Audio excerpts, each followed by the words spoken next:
ఓం శ్రీ మాత్రే నమః. అందరికీ నమస్తే. అందరూ కూడా ఆ భగవాన్ అనుగ్రహంతో అందరము బాగుండమని సరే భగవాన్ ప్రార్థిస్తూ ఉన్నాను. ఈ రోజున శ్రీ శివ మహాపురాణంలోని రుద్ర సంహితలో భారతీఖండంలోని 31వ అధ్యాయం నుంచి అయితే మనము విందాము. 31వ అధ్యాయము వైష్ణవ బ్రాహ్మణ వేషంలో వచ్చి వెళ్ళి సప్త ఋషులు పంపిన శివుడు. దేవర్షి నారద, శివుని మహానటన మరునాడు దేవతలంతా మళ్ళా నా దగ్గరకు వచ్చారు. శివుని వివాహం గురించి ఇంకా ఏమిటి ఆలస్యం అన్నట్లుగా మాట్లాడారు. నేను ఒక మారు పరమేశ్వరుని దర్శించి రమ్మని చెప్పాను. ఇది వరకు దక్షిణ విషయంలో జరిగిన పొరపాటు మళ్ళీ జరగకూడదనే స్పృహ దేవతలకు మహేశ్వరునికి కూడా ఉన్నట్లుంది. దేవగణమంతా పోయి శివుని పాదాలంటే నమస్కరించి స్తుతించి సంభాషించి చివరగా స్వామి, మాకు పార్వతి ఉన్నంత శివభక్తి మేనా హిమవంతులకు కూడా ఉందని తెలుస్తోంది. ఇక మాకు మంచి రోజులు మీ దయ వల్ల రాబోతున్నాయేమో అన్నారు. శివుడు అనుగ్రహపూర్వకంగా నవ్వుతూ వారందరికీ సెలవిచ్చి తాను మరలా తన అత్తవారింటికి బయలుదేరాడు. ఈ మారు వైష్ణవ బ్రాహ్మణ రూపంలో. గిరిరాజు హిమవంతుడు ప్రసన్నంగా కొలువు తీరి ఉండగా సదాశివుని పాదార్పణం జరిగింది. చేతిలో దండం, ఛత్రం, శరీరంపై దివ్య తిలకం, మరొక చేతిలో స్ఫటికమాల, మెడకు సాలగ్రామం ధరించి హరినామాన్ని జపిస్తూ సాధువేషంలోనున్న వైష్ణవ బ్రాహ్మణుడు కొలువులోకి ప్రవేశించాడు. ఆయన చూడగానే అక్కడి వారందరూ అప్రయత్నంగా చేతులు జోడించి లేచి నిలబడ్డారు. ఈ అపూర్వ అతిథి దేవుని గాంచి హిమవంతుడు సింహాసనం దిగి వచ్చి ఆయనకు సాష్టాంగ దండ ప్రణామము చేశారు. పార్వతీదేవి మాత్రం ఆయనను చూడగానే పోల్చిన ఆయన ఆజ్ఞ లేదు కాబట్టి మాట్లాడలేదు. లేచి నిలబడి మిగతా అందరిలాగే చేతులు జోడించి నమస్కరించింది. ఆ దివ్య బ్రాహ్మణులందరినీ ప్రేమపూర్వకంగా ఆశీర్వదించాడు. ముఖ్యంగా పార్వతికి అందరికంటే ఎక్కువగా మనోవాంఛిత శుభాన్ని కలగాలని దీవించాడు. హిమవంతుడు చాలా సంతోషించి ఆయనకు సంపూర్ణ గౌరవాదులతో మధుపర్కాది పూజన సామాగ్రిని సమర్పించగా ఆయన ప్రసన్నవదనుడై స్వీకరించాడు. స్వామి, మిమ్మల్ని చూడగానే నాకెందుకో హరిహర బ్రహ్మను ఒకసారి దర్శించిన ఆనందం కలుగుతుంది. మీరెవరు? హిమవన్ నాగేంద్ర, నా తేజస్సును చూసి నువ్వలా భావించడం నీ సంస్కారం. నేను జ్యోతిర్విద్యా పారంగతుణ్ణి. నా మనసుకి నచ్చిన వైపు వెళ్తూ ఉంటాను. నేను ఎక్కడికైనా పోగలను. గురు ప్రసాదితమైన శక్తి వల్ల సర్వజ్ఞుని, లోకోపకారిణని, శుద్ధాత్ముని, దయాసింధువని, వికార నాశకుడినని ప్రజలు అనుకుంటూ ఉంటారు. అంతేగాని నేను బ్రహ్మనుగాను విష్ణువుని కాను. మహారాజా, మీరు లక్ష్మీదేవి వంటి సలక్షణమైన పుత్రిని ఆశ్రయరహితుడు కురూపి గుణహీనుడగు రుద్రుని చేతిలో పెట్టబోతున్నారు కదా. శ్మశానంలో నివసిస్తూ పాములకే దండలుగా పట్టుకుని సన్యాసిలాగా దేశాలు పట్టుకు తిరిగే ఈ దెమ్మరి కన్నా గొప్పవాడు దొరకలేదా మీకు? కట్టుకుందికి మంచి పట్టైనా లేదు. ఏవో చర్మాలు కట్టుకుంటాడు. ఒకప్పుడు అది ఉండదు. పాములు తప్ప మరో ఆభరణమే లేదా ఆయనకు. కులగోత్రాలు తెలియవు. అతడు నీ పుత్రుని చేపట్టడానికి అర్హుడు కాడు. పైగా కుపాత్రుడు, క్రోధి, అవివేకి. జనాల మధ్యలోకి వచ్చే ధైర్యం లేక ఎక్కడెక్కడికో తిరుగుతుంటాడు. శరీరం అంతా బూడిద పూసుకుంటాడు. అదేమీ సరదానో అర్థం కాదు. అతని వయసంతో ఎప్పుడు ఎలా పుట్టాడో కూడా ఎవ్వరికీ తెలియదు. వంకర టెంకారు జుట్టు, ముడులను నిరంతరం నెత్తి మీద పెట్టుకుని మోస్తూ ఉంటాడు. అదెందుకో తెలియదు. మంచివారికి చెడ్డవారికి ఒకేలా మనసులో చోటిస్తాడట. భ్రమణశీలుడు, నాగహారధారి, భిక్షుకుడు, కుమార్గ పరాయణుడు, హఠపూర్వకంగా వైదిక మార్గాన్ని త్యజించినవాడు. ఇలాంటి అయోగ్యుడైన వరునిక మీ కన్యను కట్టబెడతజల్సింది. అచల రాజా మేనాదేవి, ఈ మీ సంకల్పం ఏమాత్రము మంగళదాయకము కాదు. అయినా నారాయణపురంలో పుట్టిన వారు జ్ఞానుల్లో శ్రేష్ఠులు కాబట్టి మీకు ఇంతకంటే గట్టిగా చెప్పనక్కరలేదు. నా మాటలను మర్మము మీకు తెలిసి ఉంటుంది. మీరీ కన్యను ఎవరి పాలైతే చేయదలుచుకున్నారో వానికి ఈ కన్యను చేపట్టే అర్హత లేదు. నువ్వే చెప్పు తల్లి మేనాదేవి, అతనికి ఒక బంధువైనా ఉన్నాడా? మీ ఇంటి నిండా అన్ని రత్నరాజులు ఉన్నాయి కదా. మరి ఆయన ఇల్లని చెప్పుకునే చోట ఒక ముత్యపు ముక్క అయినా ఉందా? అతడు మిక్కిలి నిర్ధనుడు. అందుచేత ఓ గిరిరాజా, తొందరపడకు. నీ భార్యతో, పుత్రులతో, బంధువులతో ఆలోచించు. పార్వతిని మాత్రం సంప్రదించకు. ఆమెను అతడేదో మాయ చేశాడు అని వారందరి మనసులు, ముఖ్యంగా మేనాదేవి బుర్రను బాగా చెడగొట్టి వెళ్ళాడా విశ్వేశ్వరుడు. ఆయన వెళ్ళగానే ఆయన ప్రభావ సాగరంలో పూర్తిగా మునిగిపోయిన మేనాదేవి తన భర్తతో కరాఖండిగా ఇలా చెప్పేసింది: ప్రాణేశ్వర, ఈ వైష్ణవ బ్రాహ్మణుడు చెప్పిందంతా ప్రత్యక్షర సత్యమే. పైగా ఆయన గొప్ప జ్యోతిష్కుడు కూడాను. కాబట్టి మనొక రాబోయే మహా ఆపద నుండి రక్షించదలుచుకుని మన వద్దకు వచ్చాడు. ఒకటి మాత్రం నిజం, ఆయన మానవ పుత్రుడు కాడు. మరొకటి అంతే నిజం. ఏమిటంటే నా కూతురిని ఆ శివునికి ఇవ్వను. నా కూతురి మెడకు బండ వేలాడదీసి మహాసాగరంలోనైనా పడేస్తాను గాని ఆ శ్మశానవాసికి ఇవ్వను. మీరు బలవంతంగా నా మాటను కొట్టేసి ఈ పెళ్లి చేస్తే నేను ఆత్మహత్య చేసుకుంటాను అని నొక్కి ఒక్క నుంచి వెసవెస నడుస్తూ కోపగృహానికి వెళ్ళిపోయింది. ఇక్కడ మేనాపతి ముఖము ముడుచుకుంది, కానీ అక్కడ కైలాసపతి మొగవు నగవైపోయింది. తన పరీక్షలో మేనా తప్పింది. ఆమెకి ప్రత్యేక శిక్షణ అవసరం అని నిశ్చయించి ఆ పరమేశ్వరుడు సప్తఋషులను అరుంధతితో సహా పిలిచి పెళ్లి మాటలు మాట్లాడమని ఆదేశించి పర్వతరాజు వద్దకు పంపారు. వారిని దూరం నుండే చూసి అలా సంతోషించాడు హిమవంతుడు. నేనెంత పావన గృహస్థున్నో కదా, ఎవని ఇంటికైతే ఇటువంటి మహాత్ములు వస్తూ ఉంటారో వాని జీవితమే ధన్యం అనుకుంటూ సాధారణంగా ఎదురేగి వారికి సాష్టాంగ నమస్కారం చేసి నా గృహస్థానశ్రమం ధన్యమైంది, నా జీవితము సార్థకమైంది, నేను తరించాను అంటూ మురిసిపోతూ ఆ సప్తఋషులకు అరుంధతి అన్ని సత్కారాలు చేసి ఆసనాలపై కూర్చోబెట్టాడు. మహాత్ములారా, సాక్షాత్ విష్ణు స్వరూపులైన మీరు సాధారణంగా కైలాసానికో వైకుంఠానికో అలాంటి చోట్లకో గాని పోరు. అంతటి వారు నన్ను ఆజ్ఞాపించడానికి, నా సేవలు అందుకోవడానికి నా ఇంటికి వచ్చారు. ముల్లోకాల్లోనూ నా ప్రతిష్టను ఇముడింపజేశారు. ఆనతివ్వండి మహర్షులారా, మిమ్ము నేనెట్లు సేవించుకోగలను అని సవినయంగా అడిగాడు. శైలరాజా, జగన్మాతను జగత్పతితో కలిపి పుణ్యకార్యాల్లో భాగంగా ఎంత ఉత్తమమైన పనికి పరమశివుడు మేము అర్హులోని భావించి నీ వద్దకు పెళ్లి పెద్దలుగా మమ్ము పంపించాడు. నీ కూతుర్ని శివునికిచ్చి పెండ్లి చెయ్యము, నీ కూతుర్ని శివునికిచ్చి పెండ్లి చెయ్యము, నీ జన్మ సఫలమవుతుంది, నీ పేరు చరిత్రలో నిలిచిపోతుంది అన్నాడు వశిష్ఠుడు. హిమవంతుడు చేతులు జోడించి నిలబడి వారికి ఇలా విన్నవించాడు: మహాత్ములైన సప్తఋషులారా, ఇది శివేచ్ఛ అని తెలిసి ఈ వివాహానికి నేను తొలి నుండి సుముఖంగానే ఉన్నాను. కానీ మొన్ననొక్క మహా తేజస్వి అయిన వైష్ణవ బ్రాహ్మణుడు వచ్చి శివుని గురించి చాలా వ్యతిరేక మాటలు చెప్పాడు. ఆయన మాటల ప్రభావంతో నేను నా కూతురు పడలేదు గాని నా భార్య మహారాణి మేనాదే పూర్తిగా మునిగిపోయింది. ఎట్టి పరిస్థితుల్లోనూ తన కన్యను శివునికి ఇచ్చేది లేదంటూ నేను ఆ మాటకు వంత పాడకపోవడంతో అలిగి మాసిన బట్టలు కట్టుకుని పోయి కోపగృహంలో ప్రవేశించి అక్కడే ఉండిపోయింది.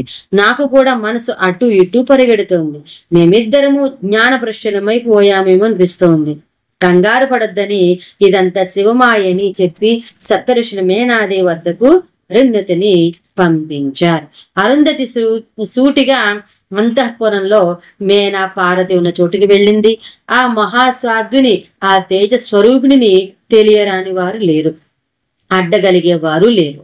సాధ్వి, మేనకాదేవి, నన్ను అరుంధతి అంటాను, నీ కోసం వచ్చాను.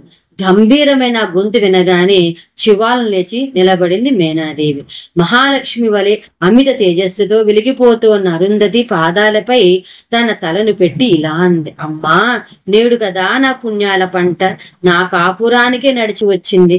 నేను కదా నా జన్మ చరితార్థమైంది. నేడు కదా నా జన్మ చరితార్థమైంది. దేవతలే నీ వద్దకు వచ్చి నిన్ను దర్శించుకుని వెళ్తారు. అలాంటిది నీ దాసీల వంటి మాకు నీవే స్వయంగా వచ్చి దర్శనమిచ్చావంటే మా భాగ్యం ఉప్పండి. నీ మది దయతో జరిగిన సంఘటన ఇది. అరుంధతి రమ్మనగానే కోపాన్ని కూడా వదిలి ఆమె వెంట సప్త ఋషులు హిమవంతునితో మాట్లాడుతున్న చోటికి వచ్చింది మేన. వెళుతున్నంతసేపు అరుంధతి శివౌన్నత్యాన్ని వివరిస్తూనే ఉంది. వీరు వెళ్ళగానే సంభాషణలో నిపుణులైన సప్తఋషుల్లో ఒకరు ఇలా అన్నాడు, శైలేంద్ర, మాలో ఎవరేది చెప్పినా అందరూ చెప్పినట్లే. అది భగవంతుని ఆదేశం మీద మేము వచ్చాం కాబట్టి మా మాట నీకు శుభకరము. మేము లోకహితం కోసమే జీవిస్తున్నామని నీకు తెలుసు కదా, అందుకే నీ హితం కోరి చెప్తూ ఉన్నాము. నీ కూతురి శివునికిచ్చి వివాహం చెయ్యి. ఆయన ఏదో మిమ్మల్ని యాచిస్తున్నాడని ఆయనకి ఏమీ లేదని భ్రమపడకు. భగవంతుడు మమ్మల్ని పంపించి నేను అడిగించడానికి కారణాలు రెండు. కమల నయనాలతో సహా దేవతలంతా వచ్చి ఆయన పెండ్లు చేసుకోమని, లేకపోతే తమకు మంచి బ్రతుకు లేదని బతిమాలడం ఒకటి. నీ కూతురే అలౌకికమైన అనితర సాధ్యమైన ఉగ్ర తపస్సు చేసి ఆయన సాక్షాత్కరించగానే ఆయనే పతిగా వరించి వరం కోరుకుని పొందటం మరొకటి. మహాత్మా, మీ మాట కట్టు వస్తున్నందుకు మన్నించండి. నేను మహారాజుని, నా వైభోగము మీకు తెలుసు. మరి ఆ శివుని దగ్గరేముందో ఇంతవరకు నా దృష్టికైతే రాలేదు. ఆయన వద్ద రాజు చేసే సామాగ్రి గాని అలంకారములు గాని లేవు. స్వజనులు బంధు బాంధవులు కనబడటం లేదు. ఇల్లు ఐశ్వర్యం లేవు. ఒక అత్యంత నిర్లిప్తుడైన యోగికి నా కూతుర్ని నివ్వలేను. భయంతోనూ మోహంతోనూ పిల్లనిచ్చేవాడు నరకానికి పోతాడని జ్ఞాన శిరోమణులు మీకు తెలుసు కదా. వరాయానను రూపాయ పితాకన్యాం దదాతి చేత్ కామాన్ మోహద్ భయాల్లోభాత్ సనష్టో నరకం వ్రజేత్. నారద, అప్పుడు జ్ఞానుల్లో శ్రేష్ఠుడు, వెలుగుల్లో వరిష్ఠుడునైన వశిష్ఠుడిలా అన్నాడు, శైలేశ్వర, నీకు హితకారకము ధర్మానుకూలము ఇహపరలోకాల్లో సుఖదాయకమునగు మాట చెప్తాను విను. వేదంలోనూ లోకంలోనూ నిర్మల జ్ఞాన దృష్టితో చూసే వారికి 3 రకాల మాటలు కనిపిస్తాయి. ఒకటి వినడానికి సుందరంగా ప్రియంగా ఉంటుంది, కానీ ఆ తరువాత అసత్యమని అహితకారకమని తెలుస్తుంది. దీనిని సాధారణంగా తెలివైన శత్రువు మనకి వినపడేలా చేస్తాడు. దానివల్ల మనకి మంచి జరగదు. ఇంకొక రకం మాట మొదట్లో మనకి నచ్చదు, అప్రసన్నతే కలుగుతుంది దానిని వినగానే, కానీ అది చివరికి చాలా మంచినే చేస్తుంది. ఈ రకమైన మాటలతో దయాళులు ధర్మశీరులైన బంధుజనులు మనకి కర్తవ్య బోధన చేస్తారు. ఇక మరొక రకము మాట విన్నప్పుడే చెవిలో అమృతం కురిసినట్లుంటుంది. అన్ని కాలాల్లోనూ సుఖాన్ని ఇచ్చేది అవుతుంది. ఇది సత్యము, శ్రేష్టము, అభీష్ట సిద్ధికరము అవుతుంది. హిమవంత, ఈ 3 రకాలు నువ్వు కోరేది, నేను చెప్పేది చివరి రకమే. శంకర భగవానుడు సమస్త దేవతలకు స్వామి. ఆయన వద్ద నీకు బాహ్య సంపదలేవి కనిపించవు. ఎందుకంటే ఆయన చిత్తం నిత్యం ఏకమాత్ర జ్ఞాన మహాసాగరంలో మగ్నమై ఉంటుంది. జ్ఞానానంద స్వరూపుడు సర్వేశ్వరుడగు వానికి బాహ్య వస్తువులపై కోరికెందుకుంటుంది? ఉత్తమ గృహస్థు తన కన్యను రాజ్య సంపద్విశేషాలు గల వానికే ఇవ్వాలి. దీనులకి దుఃఖితులకి ఇస్తే కన్యను వధించినంత పాపము. గృహీ దదాతి స్వసుతాం రాజ సంపత్తిశాలిని కన్యకాం దుఃఖినే దత్వా కన్యాఘాతి భవేత్పిత. శంకర భగవాన్ దుఃఖి అని దీనుడని ఎవడనగలడు? ఎవరికైతే కుబేరుడే ఒక కింకరులాగా చుట్టూ తిరిగి సేవలు చేస్తూ ఉంటాడో, ఎవరైతే తన కనుబొమ్మల కదలిక ద్వారా సృష్టిని సంహారాన్ని గావించగల సమర్థుడో, ఎవరినైతే గుణాతీతుడని పరమాత్మ అని ప్రకృతిని దాటి నిలిచిన పరమాత్మని వేద్వాంగ్మయం పునియాడుతుందో, ఎవని శరీరం 3గా విడిపోతే సృష్టి స్థితి లయకారకులైన బ్రహ్మ విష్ణు మహేశ్వరులు ఏర్పడ్డారు. అట్టి మూల ప్రకృతి అయిన పరమాత్మను పట్టుకొని దుఃఖి అని గాని నిర్ధనుడని గాని ఎవడనగలడు. ప్రపంచంలో ఆయన లీలశక్తి ప్రేరితుడై తన కళ్ళతో ఎన్నో రూపాలతో కనిపిస్తాడు, ఏవో చేష్టలు చేస్తాడు. ఓ యమవంతా, సమస్త వాంగ్మయాధిష్టాత్రి వాణీదేవి అయిన ఒక నుండి పుట్టింది, సర్వ సంపత్స్వరూపిణి లక్ష్మీదేవి అయిన వక్షస్థలం నుండి ఉదయించింది. పార్వతీ పరమేశ్వరుల బంధం ఈనాటిది కాదు, ఈ జన్మది కాదు. ఈ పార్వతీ సతీదేవిగా క్రిందటి జన్మలో దక్షుని ఇంట జనించింది. అప్పుడు కూడా ఆమె శివునే వరించింది. శివుని కోసమే ఆ జన్మను అంతం చేసుకుని ఆయన కోసం మళ్ళా పుట్టింది. భగవంతుడైన శివుడు కాటి బూడిద ధరిస్తాడని చెప్పుకుంటారు, కానీ ఆయన పూసుకునేది అగ్నిలో కలిసిన సతి అవశేషంగా మిగిలిన భస్వం. భార్యను ఇంతగా ప్రేమించేవాడు ఎక్కడా లేడు. పార్వతి కూడా అతనిని అంతగానే ప్రేమిస్తుంది. నువ్వు ఇష్టపూర్వకంగా ఆమెను అతనికిచ్చి వివాహం చేస్తే నీ పెద్దరిగా నిలబడుతుంది. ఆమె తపస్సు ద్వారా సాధించుకున్న వరాన్ని కాదనడం ధర్మం కాదు. ఈశ్వరుని ఏ ప్రతిజ్ఞని ఎవ్వరూ ఆపలేరు. అరుంధతి మేనాదేవికి నచ్చజెప్పింది కాబట్టి ఇక ఆమె కూడా అడ్డు తగలదు. రాజా, ఒకప్పుడు పిప్పలాద మహర్షికి పద్మనిచ్చి పెంట్లు చేయడానికి నీలాగే అనరణ్య చక్రవర్తి కూడా తట్టపటాయించాడు. తన గురువుగారి మాట మేరకు పిప్పలాద మహర్షిని తన అల్లుని చేసుకున్నాడు. తర్వాత యమధర్మరాజు వచ్చి పద్మని పరీక్షించి ఆమె పరమ పతివ్రత అని వేణోళ్ల కొనియాడి పిప్పలాదుని ఆజ్ఞ మేరకు వారిద్దరికీ నిత్య యవనం, దేవతా సౌందర్యం, కుబేరుని కన్నా ఐశ్వర్యం, ఇంద్రుని కంటే వైభవం, భక్తి, సిద్ధి అన్ని సమర్పించుకుని వెళ్ళాడు. అట్టి పిప్పలాద మహర్షికి ఆరాధ్య దైవమైన పరమశివునికి నీవు పార్వతిని కన్యాదానం చేయడానికి సంకోచించనక్కర్లేదు. మహారాజా, వచ్చే వారం ఇదే వేళకి ఒక అత్యంత శుభకరము దుర్లభమైన ముహూర్తం ఉంది. ఆ లగ్నంపై అన్ని శుభలగ్నాల అనుకూల దృష్టి సంపూర్ణంగా ఉంది. ఆ ముహూర్తానికి కన్యాదానము చెయ్యి. జ్ఞాన శిరోమణి అయిన వశిష్ఠు మునివరుడు ఇలా బోధపరిచిన వెంటనే హిమవంతుడు తన సమీప బంధువులను ఇలా అడిగాడు. పర్వతేంద్రులైన మేరు, సహ్య, గంధ, మాదన, మందర, వింధ్యులారా, మైనాక వశిష్ఠ మహర్షి వచనాలను విన్నారు కదా. మీరు నాకు కర్తవ్యాన్ని ఉపదేశించండి. మీరు ఎలా నిర్ణయిస్తే అలాగే చేద్దాము. అందరి తరపున మేరు పర్వతేంద్రుడు ఇలా అన్నాడు. మహాబాగా, ఇప్పుడు ఇక ఆలోచించడం ఎలా? మహర్షుల మాట వినడం ఎప్పుడైనా మంచిదే. నిజానికి ఈ కన్య దైవకార సిద్ధి కోసమే జన్మించింది. ఈమె శివుని కొరకే అవతరించింది. పైగా ఆమె ఆయననే వరించింది. కాబట్టి వెంటనే పార్వతిని శివునికిచ్చి వివాహం చేయడమే కర్తవ్యము. మరొక పక్క అరుంధతి అనే అనేక కారణాలను చూపించి నానా ప్రకార విషయాలను చెప్పి వివిధ దృష్టాంతాలతో సహా ఇతిహాసాన్ని వినిపించి మేనాదేవి పూర్తిగా ఆనందంగా ఈ పెళ్లికి అంగీకరించేలాగా చేసింది. ఆమె అందరికి భోజనాలు పెట్టి తాను చివర తింది. సప్తఋషులను దంపతులిద్దరూ బాగా భక్తి శ్రద్ధలతో సేవించుకున్నాక చివరగా ఇలా అన్నాడు పర్వతరాజు.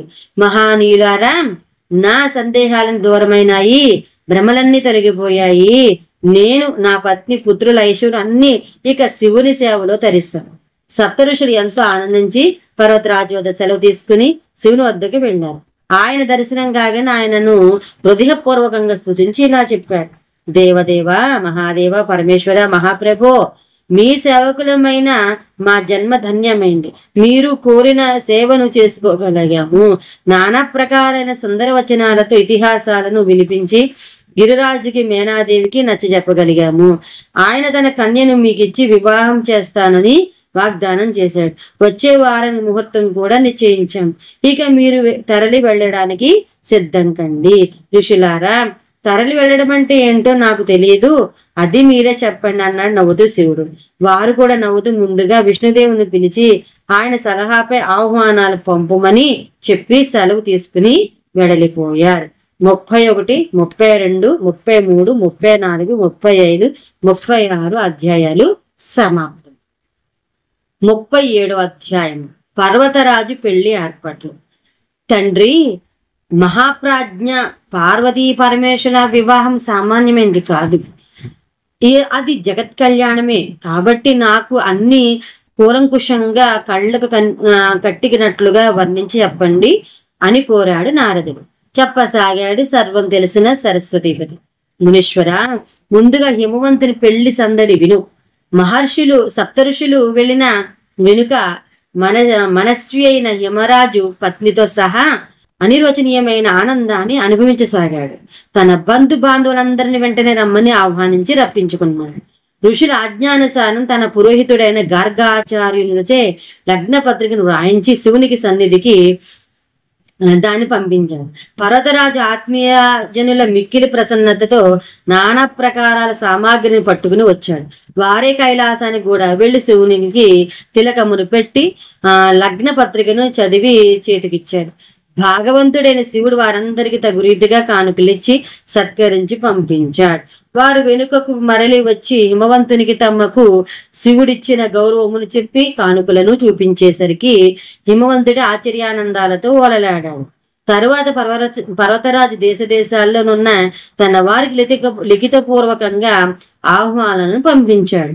ఆదరంతో ఉత్సాహంతో ఉత్తమాదన్నది నానా ప్రకార పదార్థాలను చేర్చుకున్నాడు.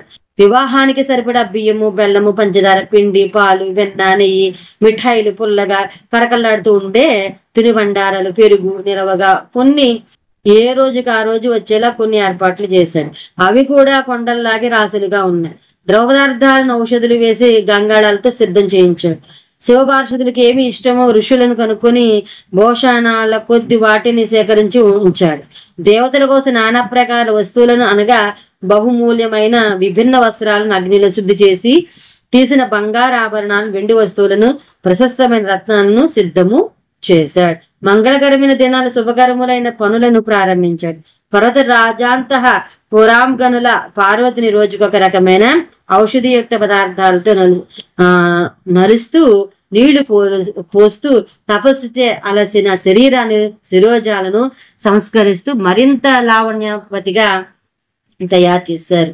రాజ్యంలో స్త్రీలంతా దివ్యమైన ఆభరణాలను, చీనాంబరాలను ధరించి పెళ్లి పనుల మీద అటు ఇటు తిరుగుతూ సందడి చేశారు.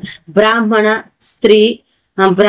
స్త్రీలు, ఋషిపత్నులు రాజుగారి భవనానికి వచ్చి లోకాచారాలన్నింటినీ రాజకుటుంబం చేత అనుష్ఠింపజేశారు. మంగళకరాలైన ఎన్నో రకాల ఉత్సవాలు చేయించారు. ఈలోగా ఆహుతులైన బంధు బాంధవులు ఆగమనాలు మొదలయ్యాయి.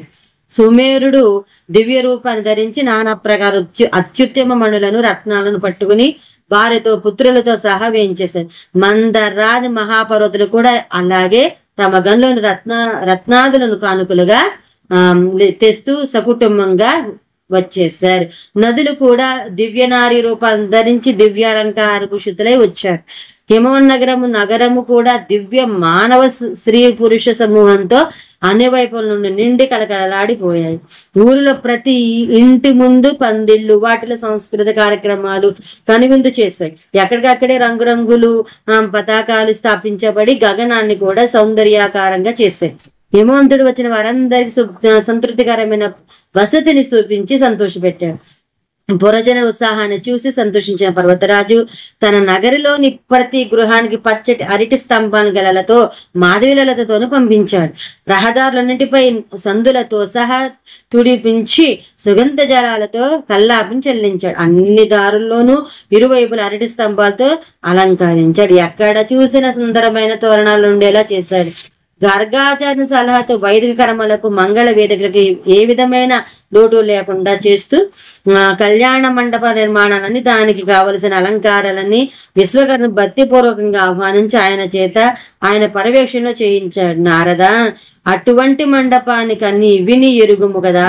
ఎక్కడికక్కడ స్థావర జంగమాకృతులతో శిల్పాలను చేయించి వాటిని విశ్వకర్మ సృష్టించిన యంత్రాలతో నృత్యాలు చేయించాడు, పాటలు పాడించాడు. నారద, ఆ నర్తకీమణులు కృత్రిమాలనే ఆలోచనలు రాకుండా చూసేవాళ్ళు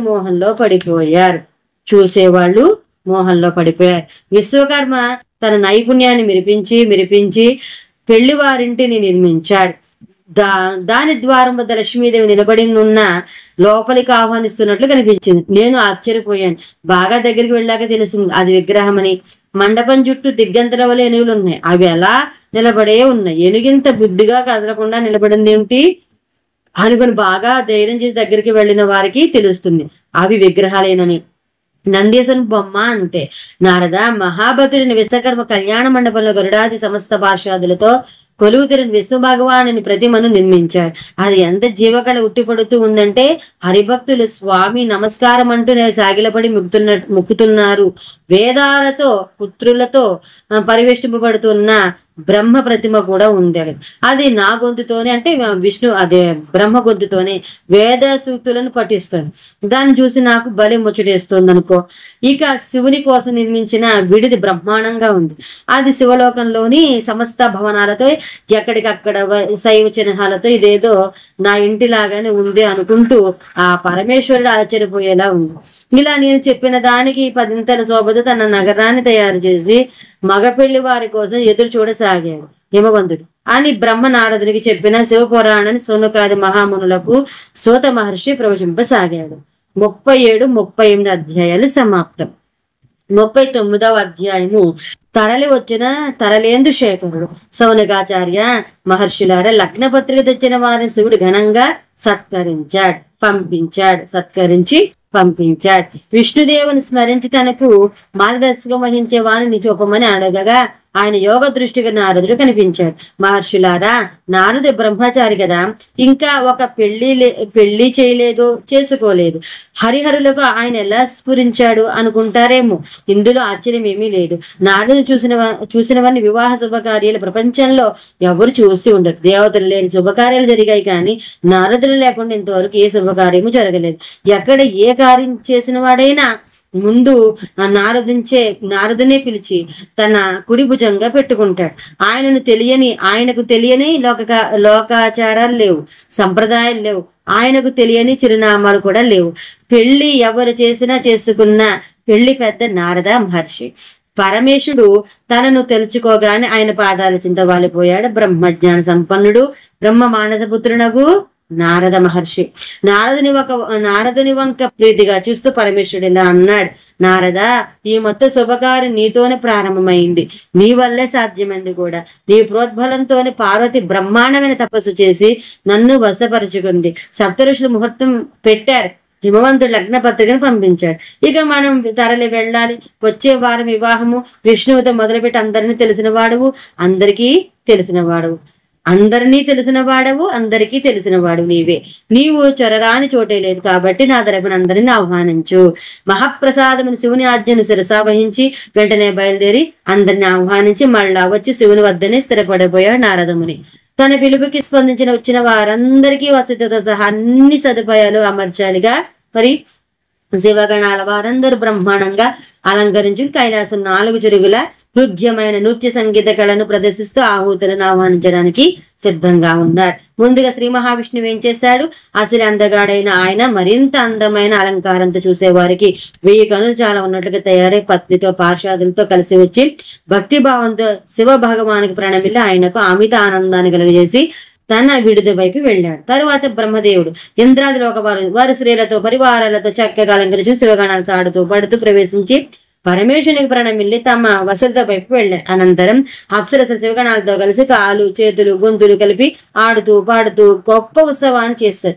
మునులు, సాధ్యులు, సిద్ధులు, ఉపదేవతలు మొత్తం ఊర్ధ్వలోకవాసులంతా కైలాస ద్వారం నుంచి ప్రవేశించి అక్కడి ఆటపాటలకు తమదైన శిలలు స్పందిస్తూ వచ్చి పరమేశ్వరునికి ప్రణమిల్లారు. పరమేశ్వరుడు కూడా లేచి వచ్చి ప్రతి ఒక్కరిని పేరు పేరున పిలిచి పలకరిస్తూ అందరూ సాధారణంగా వారి విడిదికి ఇళ్లకు పంపించారు. ఇలా మహాదేవుడు అందరికీ సహర్షంగా స్వాగత సత్కారాలు చేసి వారంతా కొంత తడవు విశ్రమించాక అందరి మనోల్లాసం కోసం నందీశ్వరుడు అప్సరస శివగణాలలోని నాట్యగానపు విధులతో కలిసి కనీవినెరుగని కార్యక్రమాన్ని నటింపచేశాడు. అంతా చాలా సంతోషించారు. నారదుని నందీశ్వరుని అభినందించారు. పెళ్లి కొడుకుని సిద్ధం చేయాలి కదా, ఆయనే విష్ణు సహాయంతో తయారై వచ్చేశాడు. తన స్వాభావిక వేషానికి అడ్డు లేకుండా పెళ్లి కళ ఉట్టిపడేలా చమత్కారంగా అలంకరించుకున్నాడు. యుటుముడు అలాగే ఉంది, కానీ చంద్రుడు తన వెలుగునంతటిని వినియోగిస్తూ కిరీటంలా మెరవసాగాడు. శివుని 3వ నిలువుగా తిరిగి జాజ్వల్యమాన రమణీయమైన కళ్యాణ తిలకంగా అమరింది. సర్పాలని తమ సంపదలు అయిన మహామణులుగా మారు ఆహారాలుగా కుండలాలుగా ఇతర ఆభరణాలుగా శోభించాయి. గజచర్మం తనకు తానే సుందరమైన వివాహోచితడు కూలంగా మారగా భస్వం చందనంగా అందమైన అంగరాగంగా రూపుదాల్చింది. ఇలా వర్ణించనవి కానంత అందంగానున్న సుందరేశ్వరుని విజ్ఞానంచే ప్రసన్నమైన హృదయం గల శ్రీ మహావిష్ణుని అభినందించి ఆపై ఇలా చెప్పాడు. శరణాగత వత్సల శంకరదేవ, లోకోపకారం కోసం కళ్యాణం చేసుకుంటున్న మీరు లోకాచారం ప్రకారం గుహ్య సూత్రాన్ని అనుసరించి వివాహ ప్రక్రియను ప్రారంభించారు. కులధర్మానుసారం ప్రేమపూర్వకంగా మండప స్థాపన చేసి నాంది ముఖ శ్రార్థాన్ని నెరవేర్చాలి. వీటి వల్ల లోకంలో మీ యశం మరింతంగా విస్తరిస్తుంది. లోకాచారపరుడైన శంకర భగవానుడు అన్ని అలాగే చేసి అద్భుతయక వేదోక్త మంగళ ప్రారంభ కార్యక్రమాలను అధ్యక్షునిగా బ్రహ్మదేవుని నియమించాడు. ఆయన మునులందరితో కలిసి ఆ కార్యాన్ని సంపన్నం చేశాడు. కశ్యప, అత్రి, గౌతమ, వశిష్ఠ, బాగురి, గురు, కణ్వ, బృహస్పతి, శక్తి, జమదగ్ని, పరాశ, శిశుపాక, మార్కండయ, అరుణ, పాల, అకృత, శ్రమ, అగస్య, శ్రవణ, గర్గ, శిలాద, దదీచి, ఉపమన్యు, భరద్వాజ, అకృత, వరణ, పిప్పలాద, కుసిక, కౌస్త, శిష్య సహిత వాస్యాది వ్యాసాది మహర్షులంతా వేద పారంగతులే. కాబట్టి బ్రహ్మదేవుని నిర్దేశం మేరకు ఋగ్యజు సామవేదాల్లోని వివిధ ఉత్తమ సూక్తాలతో పరమేశ్వరునికి రక్షణి శుభాన్ని ఆకాంక్షిస్తూ ఆశీర్వదించాడు. బ్రహ్మ స్వయంగా పుణ్యవచనం చదువుతుండగా అన్ని రకాల వాద్యాలను మ్రోగిస్తూ శివగణాల వారు కదలగా శివుని పెళ్లికి అంతా తరలి వెళ్ళారు. 39వ అధ్యాయము సమాప్తం. 40వ అధ్యాయము హిమపురి వైపు కదిలిన కైలాసపతి. మహామునులారా, పరమశివుడు తన గణేశ్వరులకు పూర్తి స్వేచ్ఛనిస్తూ అంత ఉత్సాహంగా ఉల్లాసంగా హిమపురి వైపు కదలారని చెప్పాడు. దాంతో ఆయన 64 గణాల అధిపతులు అనగా శంఖకర్ణ, కేకరాక్ష, వికృత, విశాఖ, పారిజాత, వికృతానన, దుందుభ, కపాల, సంధారక, కందుక, కొండక, ఇష్టంభ, పిప్పల, సనాదక, కొండ, ఆవేశన, పర్వతక, చంద్రతాపన, కాల, కాలక, మహాకాల, అగ్నిక, అగ్నిముఖ, ఆదిత్య, మూర్ధ, గణావహ, సంనాహ, కుముద, అమోఘ, కోకిల, సుమంత్ర, కాకపాదోదర, సంతానక, మధుపింగ, కోకిల, పూర్ణభద్ర, నీల, చతుర్వక్త, కరుణ, అహిరోమక, యజ్వాక్ష, చతమన్యు, మేఘమన్యు, కాష్టాగూడ, విరూపాక్ష, సుకేశ, వృషభ, సనాతన, తాళకేతు, షణ్ముఖ, చైత్ర స్వయంప్రభు, లకులేశ, లోకాంతక, దీప్తాత్మ, దైత్యాంతక, రుగిరిటి, దేవ, దేవప్రియ, అశ్ని, భానుక, ప్రమత, వీరభద్రులు తమ అనుచరులైన భూతములతోనూ నంది, క్షేత్రపాల, భైరవులు తమ శివరూఢధరులైన వీరశైవానుచరులతోనూ బయలుదేరారు. అంతా పాటలు పాడుకుంటూ నృత్యాలు చేస్తూ ముందుకి సాగిపోయారు. వీరంతా త్రిశూలధారులే, భస్మాంకిత శరీరులే. శివుని వలె కాక వీరంతా కిరీటాలను, హారకేయురాదును ధరించి ఉన్నారు. శివుని వలె నీలకంఠులు, త్రినేత్రధరులు, నెలవంకను సిగలో గలవారే వీరంతా. నేను శివుని చెల్లెలిని, నాకు అన్ని లాంఛనాలు ఇక్కడి నుండి జరగవలసిందే అంటూ వచ్చింది మహామాయ అని పేరు గల రౌద్రి. ఆమె రూపాన్ని చూసి శత్రువులకు భయంతో గుణవలసిపోతాయి. ఆమె అలంకారాలను సర్పాలే. ఆమె వాహనం ప్రేతం. ఆమె తలపై బంగారంతో నింపిన కలిసి ఉంటుంది. అది ఆమెకు నలువైపులా చాలా దూరం దాకా కాంతి పుంజాన్ని వెదలజలసాగింది. సౌనకాచార్య, భూత ప్రేత గణాలు సృష్టిలో ఉన్న అన్ని వాయిద్యాలతో భీకరమైన ధ్వనులు చేస్తుంటే అవి 3 లోకాల్లోనూ ప్రతిధ్వనించాయి. వీరి వెనుక దేవమండలి కదలసాగింది. దాని మధ్యలో గరుడు వాహనంపై ఆసీనుడి శ్రీ మహావిష్ణువు దివ్యకాంతులతో మెరిసిపోతూ అనుసరించాడు. ఆయన పార్షదులు అద్భుతమైన అలంకారాలతో ప్రత్యేక ఆకర్షణగా నిలిచారు. వాటి వెనుక రూపుధరించిన వేద శాస్త్ర పురాణాలతో సనకాది యోగులచే, ప్రజాపతులచే, మానసపుత్రులచే పరివేషింపబడి బ్రహ్మదేవుడు కదిలివచ్చాడు. సంపూర్ణ జగన్మాత ఆ ఊరేగింపులోనే ఉన్నారు. బ్రహ్మదేవుని పక్కనే పరమశివుడు అద్భుతమైన దివ్య తేజస్సులో మెరిసిపోతున్న వృషభంపై ఆసీనుడై ఉన్నాడు. వివాహయాత్ర హిమవంతుని నగరం సమీపిస్తూ ఉండగా శివుడు దానిని ఆపాడు. 40వ అధ్యాయం సమాప్తము. తర్వాత మన 41వ అధ్యాయం నుంచి అయితే విందాం. అంతవరకు స్వస్తి. ఆ భగవాన్ అనుగ్రహం మన అందరి పైన ఉండని కోరుకుంటూ ఉన్నాను. సర్వేజన సుఖం సమస్త మంగళాన్ని వంతు. స్వస్తి. హర హర మహాదేవ. శంభో శంకర.